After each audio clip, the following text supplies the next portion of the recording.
पंचायत चुनाव को लेकर दौरा कर रहे भाजपा के राष्ट्रीय अध्यक्ष पूर्व मंत्री ओम प्रकाश राजभर ने आजमगढ़ जिले के अतरौलिया विधानसभा में कार्यकर्ता बैठक हिस्सा लिया। उन्होंने पंचायत चुनाव की तैयारियों का जायजा लेकर अपने संगठन के कार्यकर्ताओं व बूथ लेवल के कार्यकर्ताओं को पंचायत चुनाव को लेकर संगठित होने व मजबूती के लिए निर्देशित किया। साथ ही उन्होंने कार्यकर्ताओं का वर्धन करते हुए अपने संबोधन में प्रदेश के योगी सरकार पर जमकर निशाना साधा।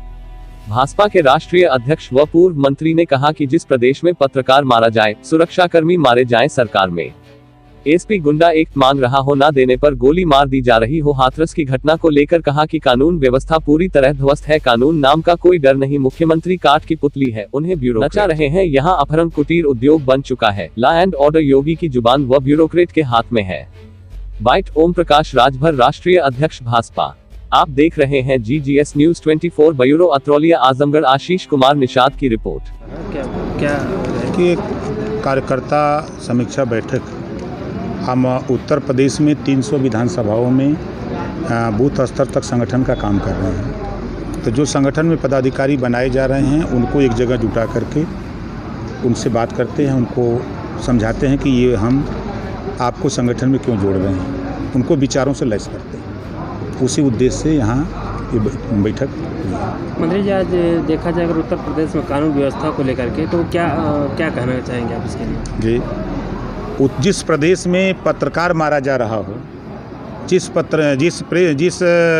प्रदेश में सुरक्षा करने वाले लोग मारे जा रहे हों, जिस प्रदेश में खुलेआम एसपी जिस सरकार में गुंडा टैक्स मांग रहा हो 6 लाख रुपया महीना, अगर वो नहीं दे रहा तो उसको गोली मारी जा रही हो, उस प्रदेश के हालात अभी आप लोगों ने ही दिखाया। हाथरस मामला पूरे दुनिया में थू थू हुआ है भारत की, उत्तर प्रदेश तो छोड़ दीजिए। कानून व्यवस्था नाम की कोई चीज़ नहीं है। पूरा उत्तर प्रदेश ब्यूरोक्रेट चला रहा है। मुख्यमंत्री काठ की पुतली हो गए हैं।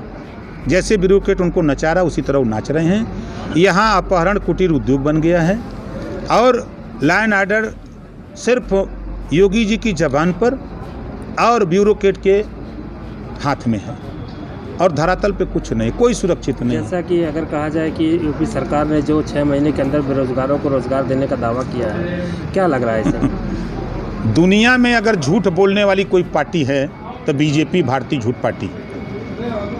देश के प्रधानमंत्री नंबर 1 के झूठा, 2 नंबर के झूठा योगी आदित्यनाथ जी। अभी 2.5 महीना तो नहीं हुआ, 2 महीना पहले इन्होंने 1.25 करोड़ रोजगार उत्तर प्रदेश में देने की घोषणा किया, जिसका उद्घाटन प्रधानमंत्री से कराया। ये कौन सा रोजगार दिया? एक भी भर्ती चपरासी की भी नहीं हुई उत्तर प्रदेश में। 1.25 करोड़ आपने दिया किसको? जो मनरेगा में कल तक जब बीजेपी सत्ता में नहीं थी तो मनरेगा का विरोध करती थी, आज उसी मनरेगा को रोजगार जोड़ करके आप 1.25 करोड़ बता रहे हो।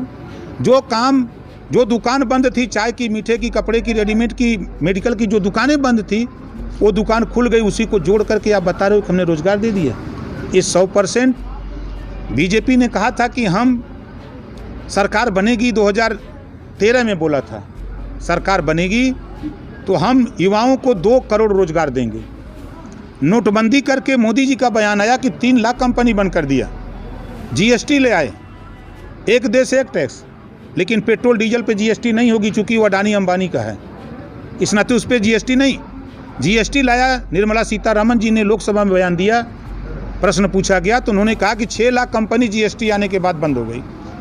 तो ये कंपनियों में काम कौन करता? किसी नेता का बेटा नहीं करता, ये गरीब, कमज़ोर, पिछड़े, दलित, अल्पसंख्यक लोग करते हैं। तो इनकी 14 करोड़ नौकरी चली गई, 1-2 नहीं, 14 करोड़ लोगों की नौकरी चली गई।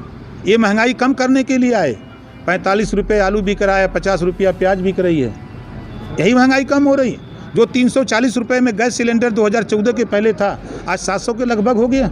ये महंगाई कम कहाँ कर रहे हैं? ये 100% फेलियर हैं, ये झूठ बोल रहे हैं, ये देश को बेच रहे हैं। मोदी जी कहते हैं कि हम देश बिकने नहीं देंगे। रेलवे बेच दिया, बैंक बेच दिया, LIC बेच दिया, कोयले की खदान बेच दिया, ये आपके BSNL बेच दिया, 28 विभाग पे बेच दिया। अब नंबर आ गया है सरकारी स्कूल बेचने का, सरकारी अस्पताल बेचने का, ये राष्ट्रीय राजमार्ग बेचने जा रहे हैं। तो ये देश की संपत्ति बेच रहे हैं। हमको कहते हैं कि राष्ट्रभक्त बनो, और राष्ट्र की संपत्ति बेचने वाला व्यक्ति राष्ट्रद्रोही हो सकता है और राष्ट्र प्रेमी नहीं हो सकता है। जैसा कि हाथरस जैसी घटनाओं को देखने की जो इस समय मिल रहा है, उस पर क्या कहेंगे? देखिए, हाथरस की घटना में शुद्ध रूप से बीजेपी भारतीय झूठ पार्टी सरकार अपराधियों को बचाने के लिए पूरी अड़ी चोटी लगा रही है। अपराधियों को, जब बेटी 14 तारीख को उसके साथ रेप होता है, उसको जिले में हॉस्पिटल में हॉस्पिटलाइज कर दिया जाता है। हॉस्पिटलाइज करते हो आप, हॉस्पिटल में भर्ती करा देते हो और उसको झांकने तक नहीं गए। जब बेटी मरने की कगार पर आई कि आज मर जाएगी, तब आप ले जाते हो एम्स में और ड्रामा करते हो। रोज एक सगुफा ही छोड़ रहे हैं ये बीजेपी के लोग, एक सगुफा छोड़ रहे हैं। ये बचेंगे नहीं।